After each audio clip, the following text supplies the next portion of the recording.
Assalamualaikum warahmatullahi wabarakatuh. Alhamdulillahilladzi arsala rasulahu bil huda wa dinil haqq liyudhhirahu 'ala ad-dini kullihi wa kafaa billahi shahida. Asyhadu an la ilaha illallah wahdahu la syarika lahu wa asyhadu anna Muhammadan 'abduhu wa rasuluhu wa la nabiyya ba'dahu. Allahumma salli ala Muhammad wa ala alihi wa sahbihi ajma'in. Wa ya ayyuhal habibun ittaqullaha haqqa tuqatih wa la tamutunna illa wa antum muslimun. Ma'asyiral muslimin rahimakumullah. Dalam suasana kita bersyukur kehadirat Allah Azza wa Jalla, kita jalankan perintahnya, kita laksanakan sholat subuh berjamaah. Pagi ini telah kita awali hidup kita dengan terlebih dahulu menjalankan kewajiban ibadah. Mudah-mudahan hari-hari berikutnya dalam suasana seperti ini kita dapat dalam kehidupan yang islami, insyaAllah sampai pada akhir hayat kita. Amin ya rabbal alamin.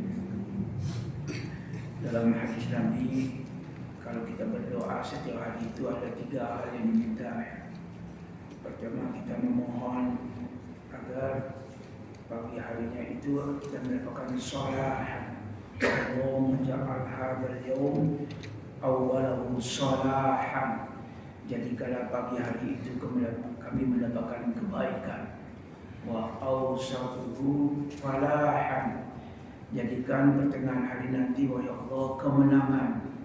Wa akhirahu najahan. Dan akhirnya itu adalah najah. Najah itu kalau tadi al-falah kemenangan, najahan itu semacam keberuntungan dalam hidup kita ini. Lepas dari segala persoalan yang kita alami sehari-hari.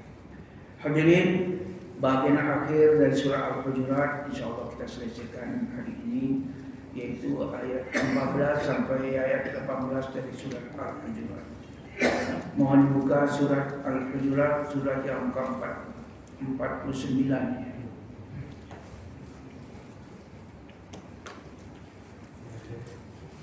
Surat Al-Hujurat, surat ke-49 ayat 14 sampai 18.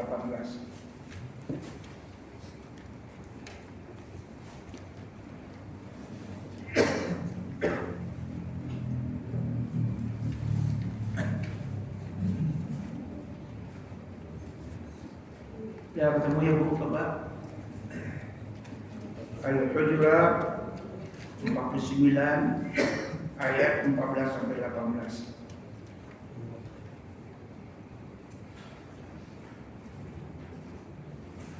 Baik, kalau sudah ketemu semua, supaya terasa ayat ini menyentuh juga diri kita masing-masing, mari kita baca bersama. A'udzu billahi minasy syaithanir rajim. Bismillahirrahmanirrahim.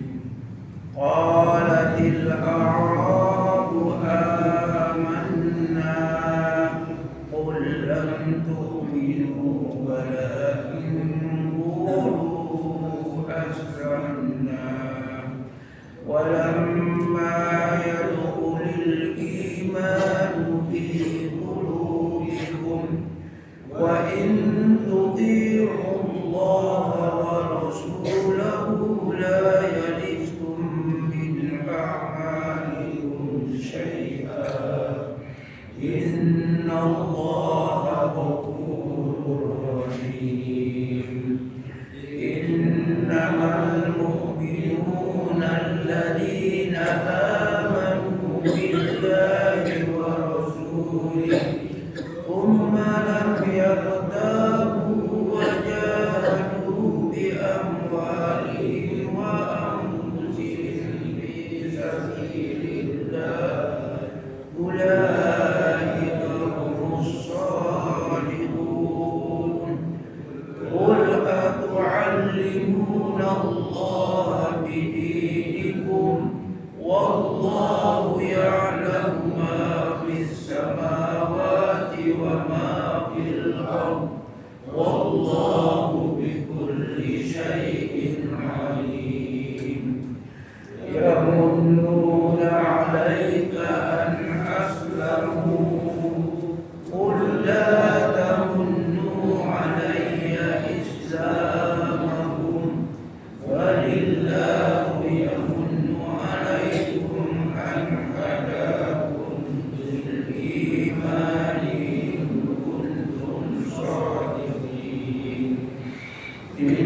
Allah ya'lamu ghaibas samawati wal ardh wallahu basirun bima ta'malun. Siapa yang mencinta? Bacakan agak keras. Agak keras suaranya.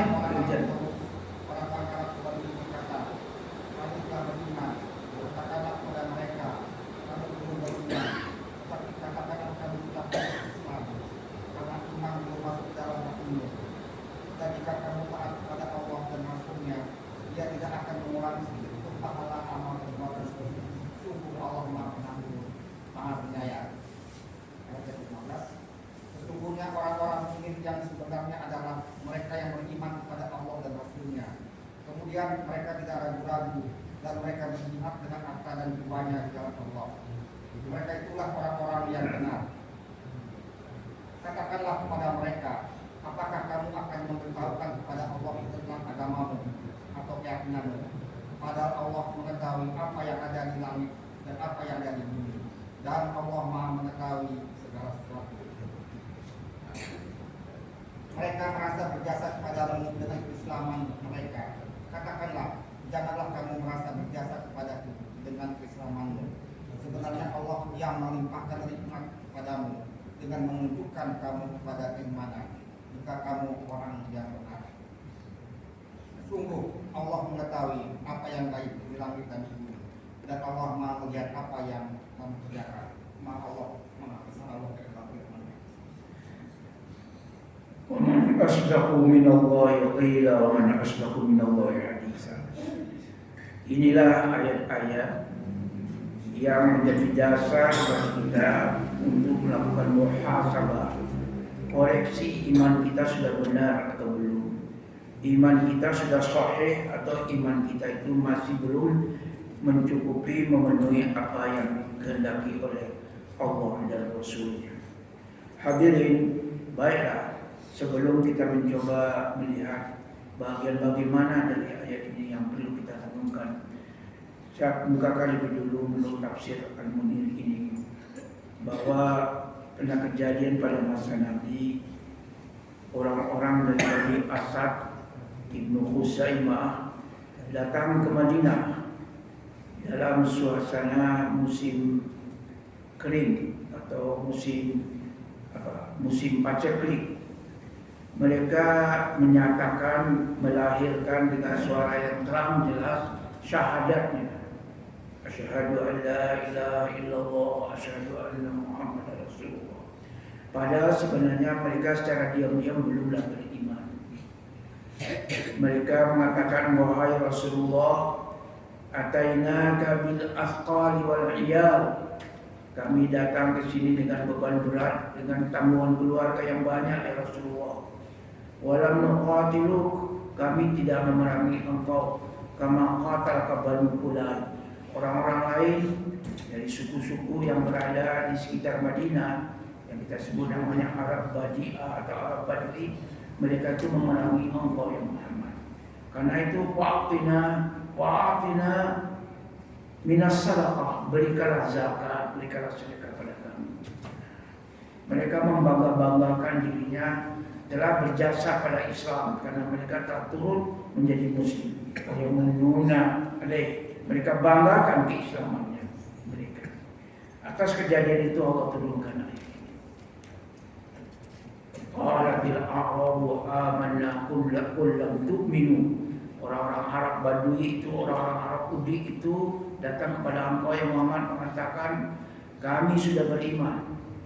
Kata itu, katakanlah ya Muhammad, kalian belum beriman karena iman itu belum masuk ke dalam hati kalian. Kalian baru berislam, kalian baru mengucapkan syahadat, belum beriman dalam artian sepenuhnya. Oleh karena itulah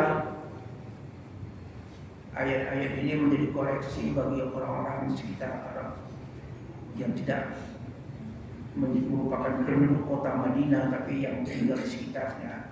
Orang Bani Juhaina, Bani Aslam, orang-orang dari Ghifar, dari Asja, Mereka itu telah mengklaim diri beriman, tapi sebenarnya mereka belum beriman sebagaimana disebutkan dalam ayat ini. Oleh karena itu hadirin, ayat ini merupakan koreksi, merupakan sebuah cara bagi kita mengukur parameter iman yang sahih itu apa. Kalau di dalam pelajaran akidah sederhana yang kita terima di sekolah, apakah di ibtidaiyah, apakah di SD atau di SMP, kita dikatakan iman itu tiga hal. Unsur iman yang utama itu tiga.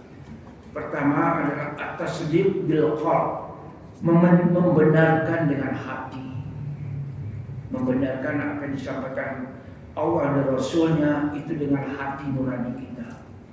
Yang kedua, wa iqrar bil lisan, mengucapkan dengan lidah, mengikrarkan, mendeklarasikan kita ini beriman dengan lidah kita, dengan ucapan kita. Yang ketiga, wal amalu bil jawarih, kita mengamalkan perbuatan mengamalkan pernyataan kita itu dengan perilaku hidup kita sehari-hari. Hal itu sih tidak salah, tetapi sebenarnya bukan hanya mengamalkan, tapi berjihad. Mana buah dari imanmu itu? Karena itu ada yang disebut namanya di sini jihad.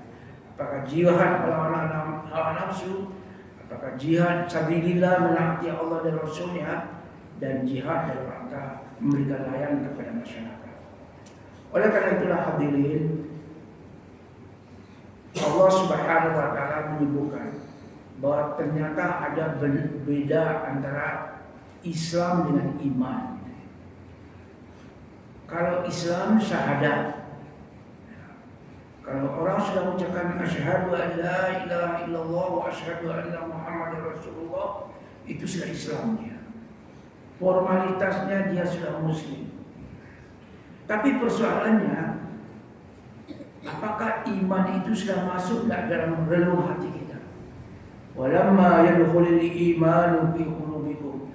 Orang-orang Badui tadi itu belum diakui dia beriman, karena menurut Allah yang mengetahui apa yang ada dalam hati manusia, kali ini belum beriman. Mengapa? Ukurannya nanti yang kedua adalah wa in tuti'ullaha wa rasulahu la yaliskum min a'malikum syai'a. Jika seandainya kalian menaati Allah dan Rasulnya, dia tidak akan mengurangi sedikit pun pahala dari amal perbuatan kalian. Jadi di sini menurut ayat harus ada sejauh mana syahadat itu diikuti dengan ketaatan kepada Allah dan Rasulnya. Innallahu ghafurur rahim. Seandainya kalian bersalah dalam menaati Allah dan Rasul, ada kurangnya, ada kelirunya, ada lalainya, tidak apa-apa. Allah pasti akan mengampuni dan menyantuni, menyayangi kalian. Oleh karena itulah koreksi yang kedua apa? Innamal mu'minuna alladzina amanu billahi wa rasulih. Sesungguhnya orang-orang beriman itu, jadi bukan lagi muslim, beriman itu, orang-orang mukmin itu adalah mereka yang beriman pada Allah dan Rasulnya. Iman dalam arti yang benar, iman tidak ragu-ragu. Thumma lam yartabu, iman yang tidak sertai dengan ragu-ragu. Tidak boleh tasyakuk, tidak syakun, tidak ada sangka. Jangan nanti misalnya saja ketika kita dianjurkan, diwajibkan sholat subuh berjamaah di masjid menurut apa ini perintahkan Allah dan Rasul, kita kok ragu-ragu. Masa ya subuh-subuh begini kita udah enak tidur, kita sudah disuruh pergi sholat ke masjid. Nah, berarti ada masih ragu-ragu.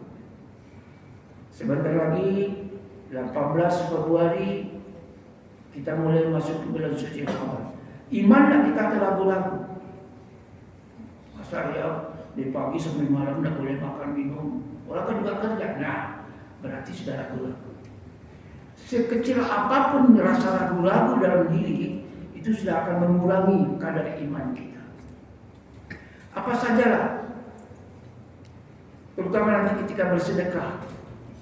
Kalau ada perasaan ragu ketika kita mengeluarkan zakat, ketika kita disuruh membantu orang yang sedang tak punya, maka pada saat itulah iman kita sedang diuji.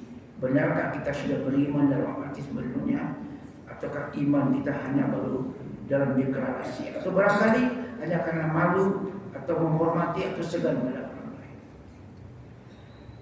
Kenapa iman yang sesungguhnya itu menghendaki unsur yang penting?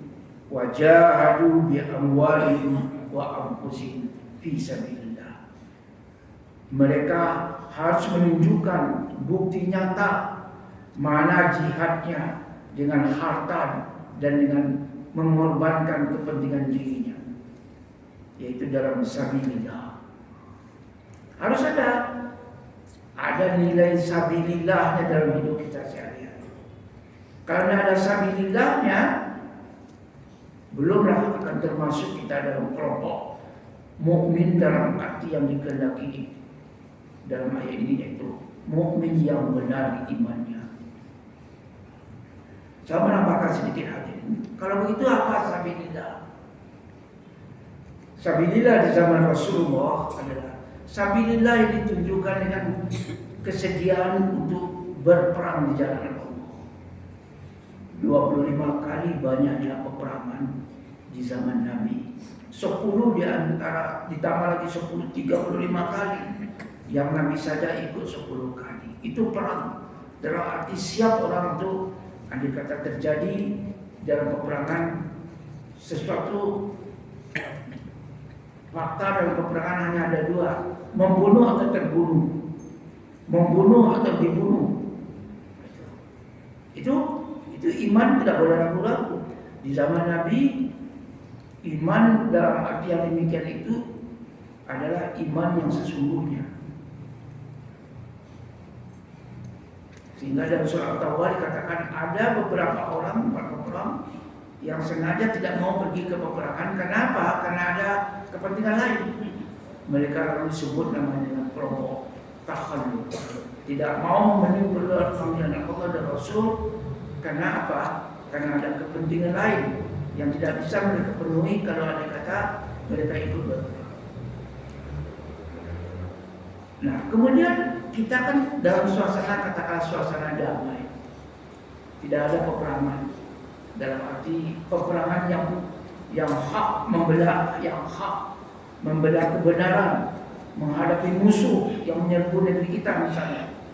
Apakah berarti kita tidak terbuka bagi kita sabilillah? Oh, sabilillah tetap terbuka, walaupun tidak dalam arti berkuah darah di medan tempur. Karena itulah dalam Muhammadiyah sabilillah itu didefinisikan dengan yang luas. Apakah sabilillah? Sabilillah adalah setiap jalan yang dapat mengantarkan kita kepada ridha Allah. Itu sabilillah. Tariqatin yusilu ila ridwanillah. Kira-kira jalan yang mengantarkan kalian semua kepada ridha Allah. Karena itu sabilillah terbuka lebar. Sabilillah apa saja li'i'la'i kalimatillah, meninggikan kalimat Allah. Sabilillah. Wa in qadi ahkami, menjalankan, mewujudkan, atau dalam masa sekarang mengeksekusi, mengimplementasikan aturan-aturan hidup yang ditetapkan oleh Allah dan Rasulnya. Itu sabilillah. Ini adalah terobosan ulama-ulama tarjih Muhammadiyah. Sejak Muhammadiyah didirikan, katakanlah mulai tahun 28 ada tarjih Muhammadiyah, begitu pahamnya. Kenapa nanti Pak? Kalau ada kata sabilillah menurut yang dipahami pada zaman Rasulullah, menurut yang dipahami oleh misalnya saja di kalangan ulama-ulama Syafi'iyah, maka sabilillahnya terbatas. Sabilillah itu adalah baru ada kalau ada kata ada orang butuh uang, butuh logistik, butuh kendaraan untuk berangkat ke medan perang, baru itu sabilillah. Lah, kalau nanti sabilillahnya Bagaimana kalau dalam bentuk perlu orang membangun masjid, perlu ada membangun rumah sakit, sekolah? Itu tidak sabilillah. Kenapa? Karena nanti terkait dengan zakat. Kalau zakat kan boleh kita keluarkan untuk sabilillah kan, wa fi sabilillah. Coba nanti tanya misalnya ke Kuala Lumpur atau ke Malaysia, mereka tidak membolehkan. Entah kalau sekarang sudah berubah, tidak membolehkan ada zakat untuk membangun masjid. Kalau kita tidak mau bangun masjid, mau mendirikan rumah sakit, mau membangun universitas, mau membangun jalan, itu untuk kesejahteraan umum, itu sabilillah. Karena itu sabilillah ini luas sekali, memberikan gaji, memberikan memporsikan zakat kita untuk gaji-gaji guru yang cuma 500.000, 750.000 satu bulan yang tidak cukup untuk nafkah hidupnya sehari-hari, kita keluarkan boleh, itu sabilillah. Saya tambahkan sedikit. Jadi yang sabilillah dalam Al-Quran berulang kali disebutkan, di mana kita disuruh berjihad pada sabilillah sebagai parameter utama dalam kita untuk membuktikan kita sudah beriman atau belum. Nah, itu dalam paham yang dikembangkan oleh Muhammadiyah, mungkin juga dari kelompok-kelompok organisasi lain, maka itu termasuk juga adalah sabilillah dalam arti public services, dalam arti layanan umum, asalkan maksudnya adalah untuk mencari ridha Allah, ikhlas dalam rangka li'i'la'i kalimatillah, meninggikan kalimat Allah. Kalau andai kata kita sudah beriman yang tidak disertai dengan ragu-ragu, kita berjihad di jalan Allah pada sabilillah, ulaika humus shadiqun, mereka itulah orang yang benar imannya, yang shadiq dalam imannya. Kita lanjutkan lagi hadirin ayat ini. Tadi kan ada orang-orang Bani Asad itu membanggakan, kami ini sudah beriman ya Rasulullah. Islam ini sudah menjadi apa? Dengan jasa kami, Islam ini sudah berkembang di kampung kami. Membanggakan iman di depan Rasulullah. Dalam rangka tadi mendapatkan sedekah, mendapatkan apa begitu? Fasilitas. Allah koreksi tidak hanya orang-orang Bani Asad, orang-orang suku Udi di zaman Nabi, tapi untuk kita semua. Qul atu'allimuna Allah bidinikum. Apakah kamu akan mengajarkan kepada Allah tentang agamamu? Wallahu ya'lamu ma fis samawati wa ma fil ardh. Sedangkan Allah itu mengetahui segala apa yang ada di langit dan apa yang ada di bumi. Jadi wahai Rasul, katakan kepada mereka, apakah kalian akan mengabarkan kepada Allah tentang apa yang ada dalam hatimu yang sesungguhnya belum beriman, baru Islam? Kamu ajarkan pula pada Allah agamamu agar dia mengetahui bahwa kalian ini, kami ini sudah beriman ya Rasulullah, kami ini sudah menjadi Muslim. Itu kan ya. Padahal Allah tahu apa yang terselubung dalam hatimu. Allah mengetahui apa yang ada di langit, segala di langit dan di bumi, benda-benda padat, benda cair, semuanya Allah ketahui. Hewan, manusia, jin, semuanya diketahui Allah. Bagaimana mungkin Allah tidak mengetahui hakikat iman yang ada dalam hatimu?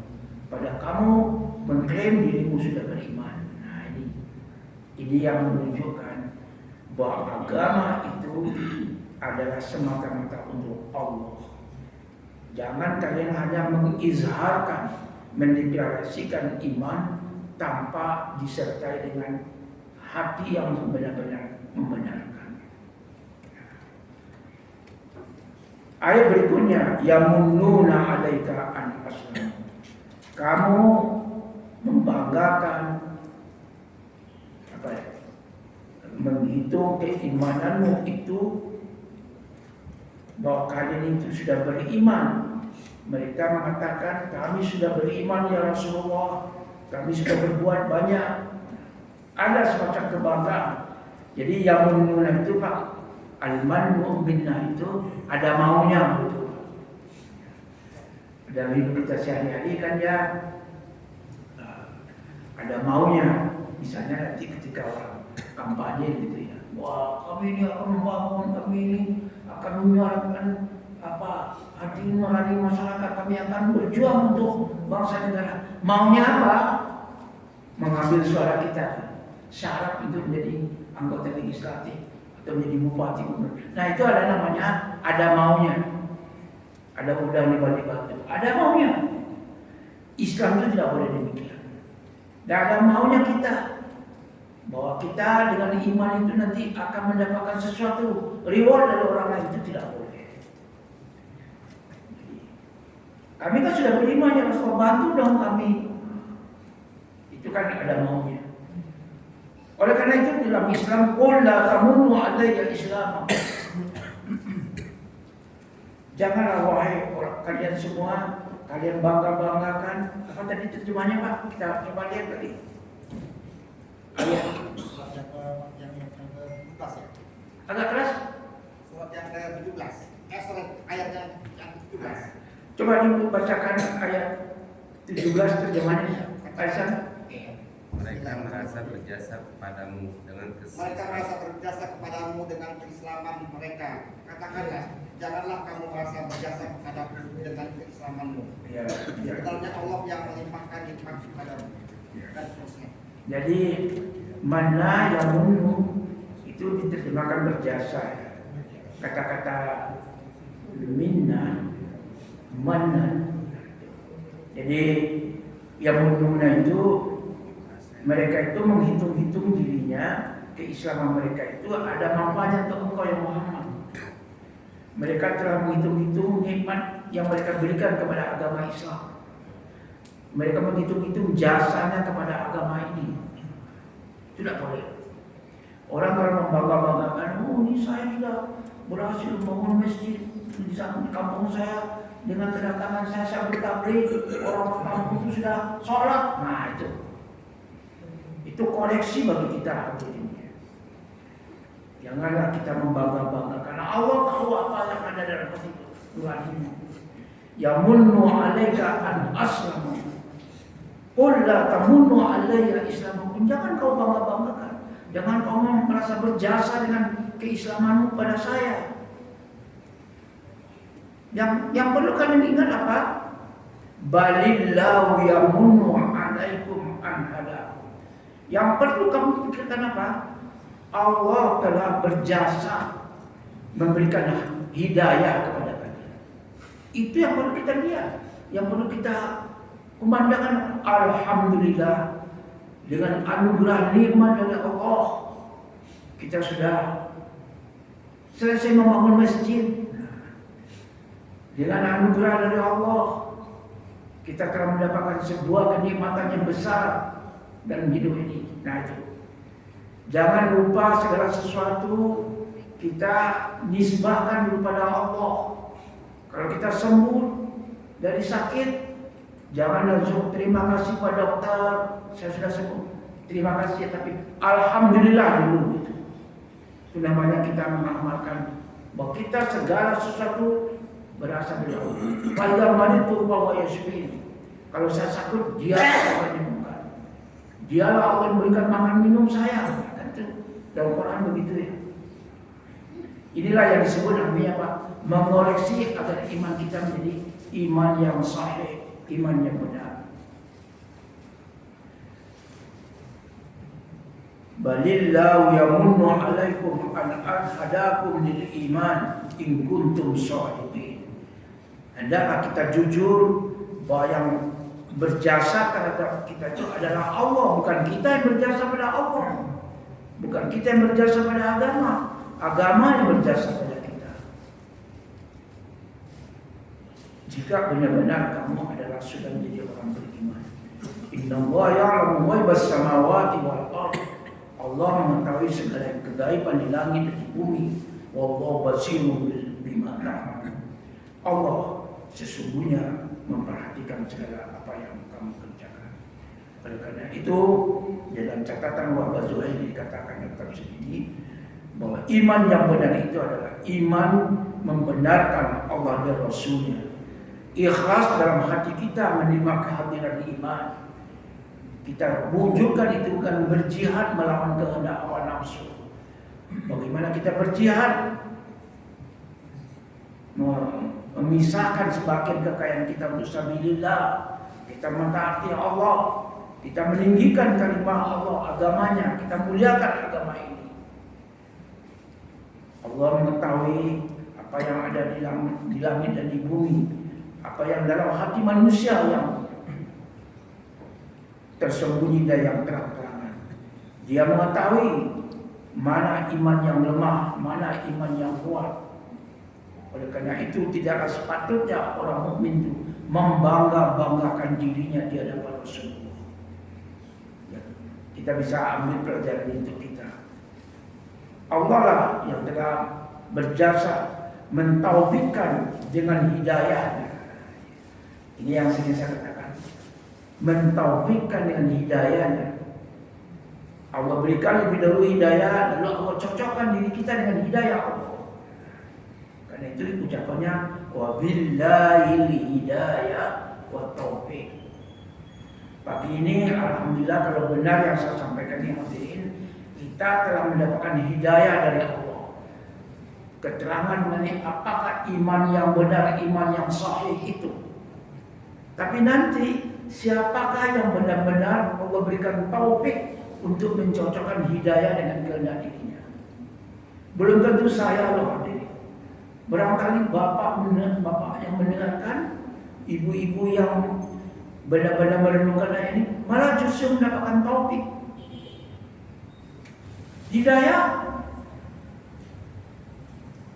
Para ustaz kita telah menyampaikan hidayah Allah kepada kita semua, ya kan? Guru-guru, para ustaz, para kiai kita. Tapi siapakah yang mendapatkan taufik? Oh, belum tentu. Taufik itu kan mencocokkan, menyesuaikan, menyelaraskan ucapan, amal, perbuatan, pola pikir kita dengan hidayah yang diberikan oleh Allah. Nah, itu kan. Inilah koreksi yang benar yang harus kita pikirkan pagi ini. Jangan kita ragu-ragu dengan agama ini. Berjihad dengan harta, dengan kepentingan diri kita korbankan untuk agama. Itu. Oleh karena itulah hadirin, kesimpulan dari Dr. Wahbah sebenarnya ada 8 macam. Ya. Saya tidak akan menyebutkan semuanya. Kalau secara ringkas, kita selain dari apa yang kita katakan tadi, Allah Subhanahu wa Ta'ala melalui ayat kita baca ini memberikan satu dorongan, sugesti kepada kita semua agar kita ini memperkuat ketakwaan kita. Bagaimana kita mengubah status iman kita yang lemah menjadi iman yang kuat. Kita pagar iman kita itu dengan ketakwaan kita pada Allah untuk menjalankan segala perintahnya. Oleh karena itu, janganlah kita merasa cukup apabila kita baru di sini istilahnya al-Islamu zahiri, Islam zahiri, Islam baru tampilannya. Wa innama la budda minal imani wal id'anil qalbi. Iman yang sebenarnya mengharuskan iman dengan kesadaran hati kita. Tidak cukup dengan Islam yang lughawi, Islamnya dengan pernyataan bahasa, melainkan dia adalah iman yang menghendaki kekhusyukan, kepatuhan kita kepada Allah dan Rasul-Nya. Benar-benar kita masuk dalam barisan iman yang akan membawa keselamatan kita pada dunia dan akhirat.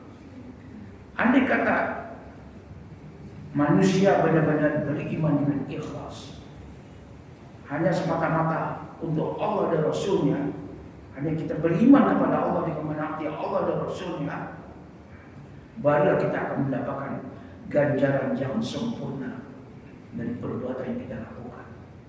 Itulah sebabnya hadirin, Misalnya sebentar lagi kita akan menjalankan ibadah saum. Bagaimana caranya Rasulullah menggerakkan hati kita yang terkait dengan ayat ini?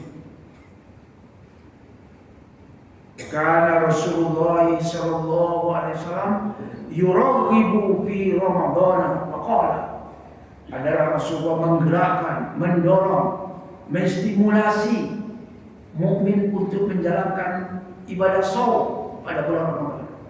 Lalu beliau mengatakan bersabda, "Man shoma Ramadana imanan wa ihtisaba, ghufira lahu ma taqaddama min dhanbi." Barang siapa yang mengerjakan ibadah saum imanan, benar-benar iman dalam parameter, dalam unsur yang kita katakan tadi, wa ihtisaban, benar-benar dia ridha mengharapkan pahala dari sisinya, ghufira lahu ma taqaddama min dhanbi, itulah orang-orang yang dijanjikan oleh Allah akan diampuni dosa yang telah dilakukan pada masa lalu. Wa man qama Ramadan, barang siapa nanti qiyam Ramadan, di malam hari mengerjakan berbagai perbuatan yang disunahkan Nabi. Kembali Nabi mengatakan iman wa ihtisab, dengan iman yang benar, dengan benar-benar mengharapkan ridha Allah, pahala di sisinya, dengan ikhlas dia kerjakan, akan diampuni segala dosa yang benar. Akan diampuni segala dosa yang benar. Jadi itu Pak, makanya iman itu adalah dengan cara kita membaca kembali surat Al-Hujurat ayat 14 sampai 18. Tentu banyak ayat lain, tapi ini yang penting. Jadi unsur iman yang sempurna itu adalah iman dengan Allah tanpa mempersekutukannya, iman dengan Nabi Muhammad sebagai Rasul, sebagai Nabi yang terakhir, tanpa ada sedikit pun ragu-ragu di dalam hati. Haruslah iman itu menancap dengan kokoh, dengan yang sempurna di dalam hati nurani kita. Jangan sedikit pun ada rasa ragu-ragu. Kemudian disusul dengan jihad pada sabilillah, dengan harta, dengan kepentingan diri kita. Oleh karena itu orang mukmin yang benar adalah orang mukmin yang bersedekah, membenarkan Allah dan Rasulnya, mengeluarkan segala kemampuan potensinya untuk berbuat sesuatu bagi agama yang kita katakan melayani orang banyak. Walam yasuku, mereka tidak ragu-ragu. Contoh tadi ragu-ragu apa? Saya kalau keluarkan uang saya untuk sedekah, habis dong uang saya. Untuk apa nanti? Mana lagi persiapan saya untuk istri, anak, keluarga saya? Nah, kalau masih ragu-ragu itu, jangan dulu. Datangkan dulu diri kita yang benar-benar sudah yakin bahwa Allah nanti akan mengganti uang yang kita keluarkan.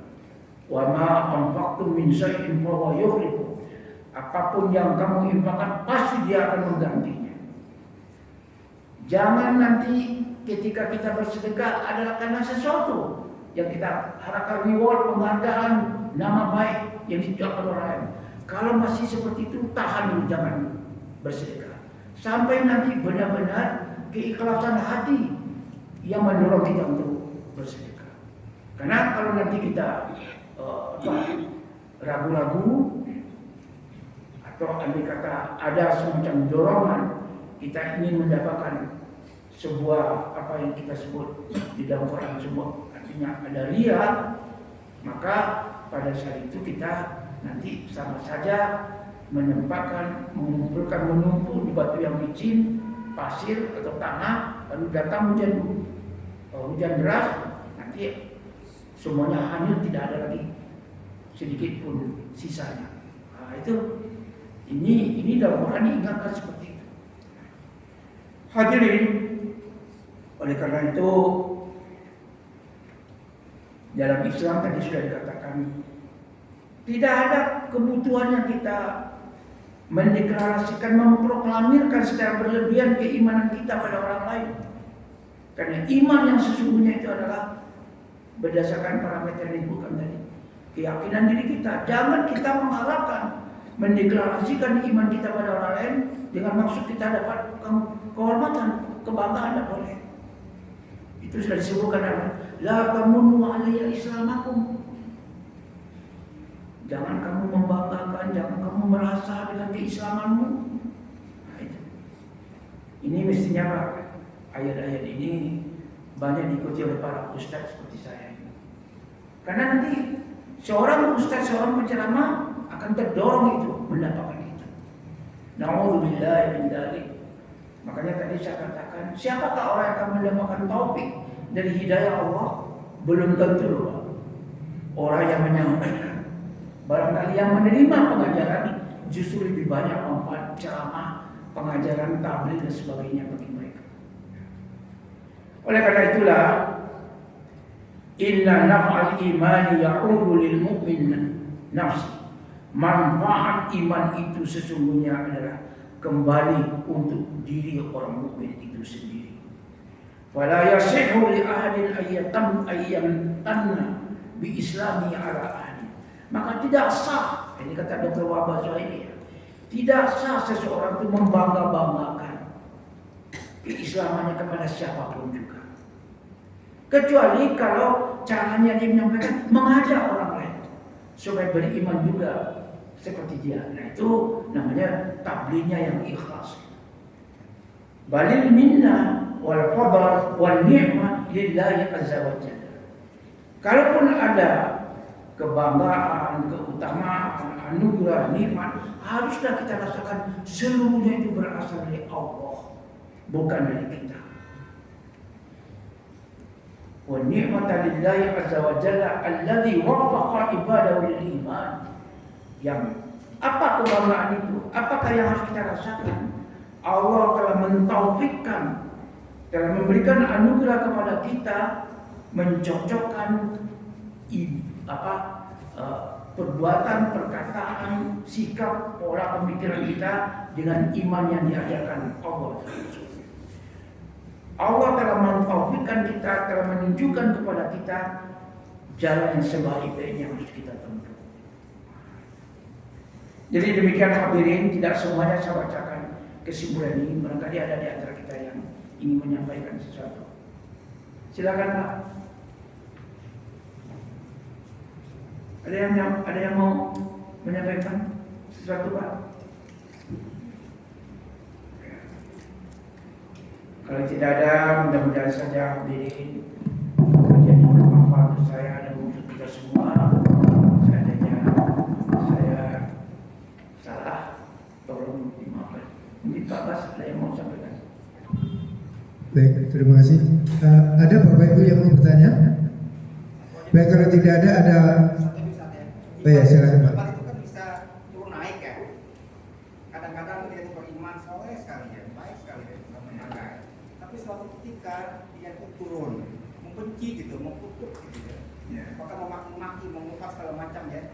Apakah demikian sudah kalau sakit kalau di alam ini, ya Allah yang membuat malaikat di manusia. Apa mesti sebelum kita di hadapan itu apa kita baca doa seperti itu? Jadi itu sesat juga. Ya, Kadang-kadang turun. benar. Iman itu juga seperti harga saham. Iman yazidu wa yanqus. Iman itu terkadang naik, bertambah, kadang-kadang berkurang. Ya benar itu. Ketaatan kita kepada Allah dan Rasulnya itu tidak stabil. Jadi ada semacam instabilitas iman kita dalam hidup sehari-hari. Kalau dalam ayat ini dikatakan bukan yazidu wa yanqus, tapi wa in tuti'u Allah wa rasulahu la yalitkum min a'malikum syai'an. Seandainya kalian menaati Allah dan Rasulnya, ada kalimat la yalitkum min a'malikum syai'an. Tidak ada sedikit pun yang akan kurangi Allah dari perbuatanmu. Berarti perbuatan kita memang ada yang kadang-kadang banyak, kadang-kadang sedikit. Ya lihat aja lah nanti kemampuan kita untuk membaca Quran. Ketika bulan suci Ramadan, waduh, terasa betul keinginan giroh kita untuk membaca Quran, sholat tarawih dan sebagainya. Apalagi kalau menjalankan umrah dan ibadah haji. Tapi pulang dari situ apa yang terjadi? Menurun. Kadang-kadang sudah sampai pada titik nadir barangkali. Ini harus kita sadari. Karena itu apa yang dikatakan Allah dalam ayat ini soal berkurang atau bertambahnya iman yang dapat kita ukur dengan giroh kita dalam beribadah. Innallaha ghafurur rahim. Sesungguhnya Allah Maha Pengampun dan Maha Penyayang. Jadi kalau seandainya nanti ada di antara kita, ya saya yakin itu Pak, kita merasa dalam hidup sehari-hari. Andai kata ada di antara kita iman kita itu berkurang, bertambah, yang kita harapkan adalah ampunan.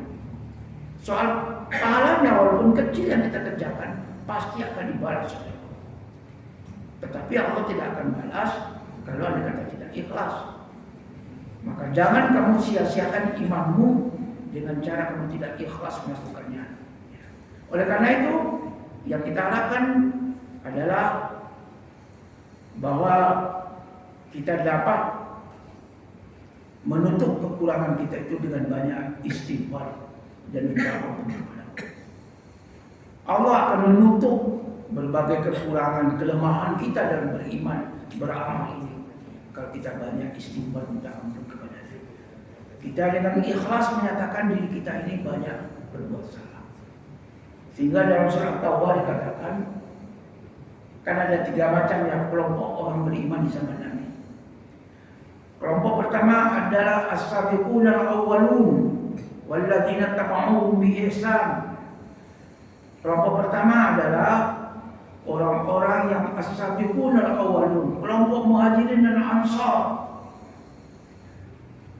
Ini iman yang paling sempurna itu adalah iman yang ditunjukkan oleh kelompok muhajirin dan ansar, yang mereka telah berjuang dengan ikhlas menegakkan agama, baik muhajirin dan ansar. Tetapi terbuka peluang bagi siapa saja nanti yang mengikuti jejak muhajirin dan ansar, asalkan dia banyak berbuat ihsan. Ya. Kelompok kedua apa? Kelompok munafik. Kelompok yang di dalam hatinya itu ada perasaan tidak senang dengan Nabi. Kelompok munafik ini adalah orang mukmin juga, tapi unsur munafiknya kuat. Nah, kelompok ketiga apa Pak? Wa akharuna taraku bi dzunubihim khalaqu amalan salihan wa akhara sayyi'ah. Ulaika asallahu yatubu alaihim. Pak, ulaika asallahu yatubu alaihim. Ada kelompok ketiga yaitu kelompok orang-orang yang mengaku jujur, mu'tarifun, jujur dengan dirinya. Yaitu apa? Campur baur antara baik dan buruk. Khalaqu amalan salihah. Bercampur, mereka campur antara amalan salihah wa akhar sayyi'ah. Sekarang berbuat baik di luar masjid belum tentu. Itu kan kita sehari-hari ya. Nah, semuanya kita bisa berbuat baik. Belum tentulah semua kita berada selalu pada jalan yang lurus, istiqomah. Nah, mereka itulah yang diharapkan Allah akan mengampuni dosa mereka. Jadi soal iman yazid wa yanqus tadi itu sudah dikatakan oleh Rasulullah demikian keadaannya.